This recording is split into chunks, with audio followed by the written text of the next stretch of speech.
ಕಾಮುವರಿ.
नक्षत्रं योगकरणमेव च पंचांगस्य फलं श्रुत्वा गंगा स्नान फलं लभेत्।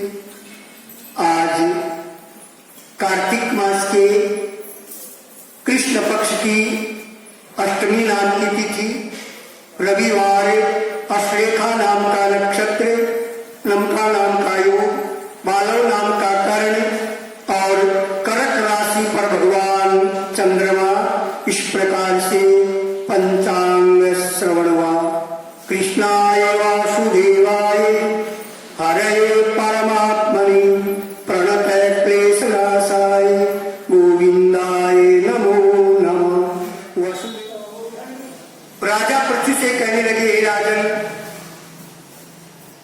कार्तिक के व्रत करने वालों को उद्यापन की विधि भली भांति बता रहा हूं। विधान के सहित इसे संक्षेप में सुनो। व्रत पूर्ण होने का जो फल है, उस पूर्ण फल को पाने और विष्णु भगवान की प्रसन्नता के लिए कार्तिक मास के शुक्ल पक्ष की चतुर्दशी के दिन व्रत का उद्यापन करें। तुलसी के समीप तोरण युक्त 4 द्वारों का फूल और चौरों से शोभित बड़ा भारी सुंदर मंडप बना दे। इसके चारों द्वार पर मृतिका के बने हुए पुण्यशील, सुशील, जय और विजय, इन चारों विष्णु के द्वारपालों की पूजा करें। तुलसी के समीप चारों ओर रंग वाली शोभायुक्त अच्छे प्रकार से अलंकृत उत्तम सर्वतोभद्र नाम का चक्र बना दे। उसके ऊपर पंचरत्न युक्त और श्रीफल से शोभित शुभ कलश की स्थापना करें, महाफलेन संयुक्तम। फिर उसे कलश पर शंख और चक्र गदा को धारण किए हुए, पीले रेशमी वस्त्रों को पहने हुए लक्ष्मी के सहित देवादिदेव भगवान नारायण विष्णु की पूजा करें।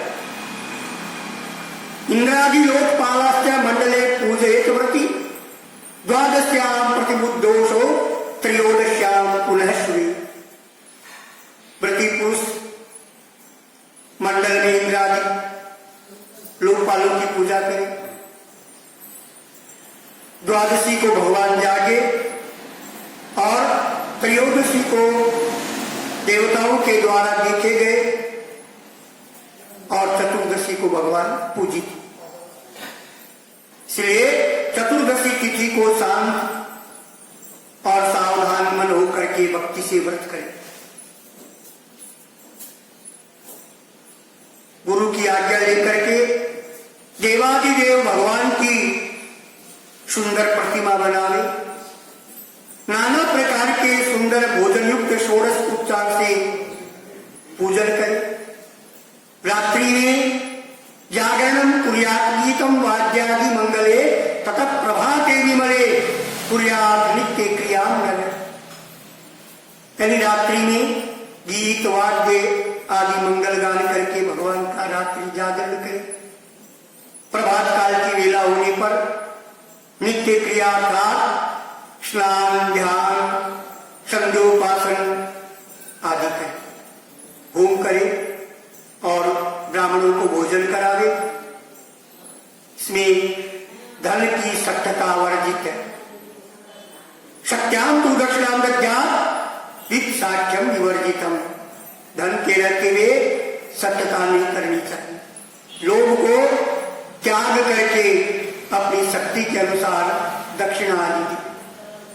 एवं येन कृता राजन वैकुंठाख्या चतुर्दशी यस्या उपोषणेनेव वैकुंठम प्राप्नुया नर। वैकुंठाख्यम चतुर्दश्याम मातम एव शक्यते वक्तुम वर्षसते देवे शेषेणापि विशेषतः। यानी नारद जी बता रहे राजा पृथु से कि हे राजन, जिसने इस प्रकार वैकुंठ चतुर्दशी का व्रत किया, वह मनुष्य इस चतुर्दशी के व्रत के प्रभाव से, यानी सपत्नी 30 ब्राह्मणों को अर्थात एक को अपनी शक्ति के अनुसार न्योता दे करके और भोजन करा, क्योंकि भगवान विष्णु वर देकर के मत्स्य रूप हुए, देवताओं को वरदान देकर के मछली का रूप भगवान ने धारण किया और इसमें दिया हुआ ओम किया हुआ या जप किया हुआ अक्षय फलदायी होता। इसी से वर्ती उन ब्राह्मणों को खीर आदि अन्न का भोजन करावे और अतो देवाय विद्वाभ्याम जुहुयातिल पायसम, तिल और खीर का आह्वान करे। प्रीत्यर्थम देव देवस्य देवानाम च पृथक पृथक, देवादिदेव भगवान नारायण विष्णु जो है उनके और देवताओं के प्रीत्यर्थ अलग अलग यथाशक्ति दक्षिणा दे, उनको प्रणाम करें। तथोगा कपिलाम तत्र पूजेत विधिनाम प्रति, फिर भगवान की पूजा करें। भगवान की पूजा करके और देवताओं तुलसी और गौ का पूजन करें। व्रत का उपदेश करने वाले ब्राह्मण का या गुरु का पत्नी के सहित वस्त्र आभूषण आदि से पूजन करें। पूजन करके और ब्राह्मणों से हाथ जोड़ करके क्षमा प्रार्थना करें। युष्मत् प्रसादा देवेश प्रसन्न वस्तु सदा मम, व्रतात् अस्मात् यत्पापम सप्त जन्म कृतम मया। हाथ जोड़ करके प्रार्थना करें कि आपके कृपा प्रसाद से देवताओं के स्वामी भगवान मेरे ऊपर सदा प्रसन्न हो और इस व्रत से 7 जन्म के किए हुए मेरे पाप नाश को प्राप्त हो और मेरी इस पूजा से हमारे मनोरथ सदा सफल हो। देहांते वैष्णव स्थानम प्राप्नुयात् अति दुर्लभ, देहांत के समय में अति दुर्लभ वैष्णव स्थान को प्राप्त करें। इस प्रकार ब्राह्मण से क्षमापण करा करके क्षमा याचना करके और प्रसन्न करके उनका विसर्जन कर प्रति उस पूजा को गौ के समेत ब्राह्मण को दान करें। तो भक्तिमान पुरुष मित्रों के सहित फिर प्रसाद ग्रहण करें, भोजन करें। कार्तिक में या माघ में इसी प्रकार की विष्णु व्रत की विधि करें। जो मनुष्य इस प्रकार कार्तिक का व्रत भली भांति करता है वह पाप रहित और सारी कामनाओं से युक्त होकर के भगवान के समीप स्थान की प्राप्ति करता है। सर्ववर्ते सर्वतीर्थे सर्वदाने फलम तत्कोटि गुणितम ज्ञेयम सम्यक दृश्य विधान। सारे व्रत, संपूर्ण व्रत और संपूर्ण तीर्थ और सब प्रकार के दानों से जो पुण्य फल प्राप्त होता है उससे कोटि गुना अधिक इसे व्रत के विधान से प्राप्त होता है। वे धन्य हैं, वे सदा पूज्य हैं, उनका जन्म सफल है जो भगवान की भक्ति में व्रत होकर के और कार्तिक मास का व्रत करते हैं। कार्तिक के व्रत करने वालों के देह में स्थित पाप और व्रत के भय से कंपायमान होते हैं। डर करके कहते हैं कि अरे ये मनुष्य तो कार्तिक व्रत करने वाला मनुष्य हो गया, अब हम कहां जाए। इस प्रकार कार्तिक व्रत के नियमों को जो भक्ति भाव से श्रवण करते हैं और वैष्णवों के आगे कहते हैं वे सारे पापों के नाश करने वाले पुण्य फल की प्राप्ति करते हैं। ये पद्म पुराण में आया हुआ कार्तिक मास महात्म के अंतर्गत 8वें अध्याय तक का महात्म ये भगवान नारायण श्री कृष्ण गोविंद गोविंद दामोदर माधवेति, गोविंद दामोदर माधवेति, हे कृष्ण हे यादव सखे गोपाल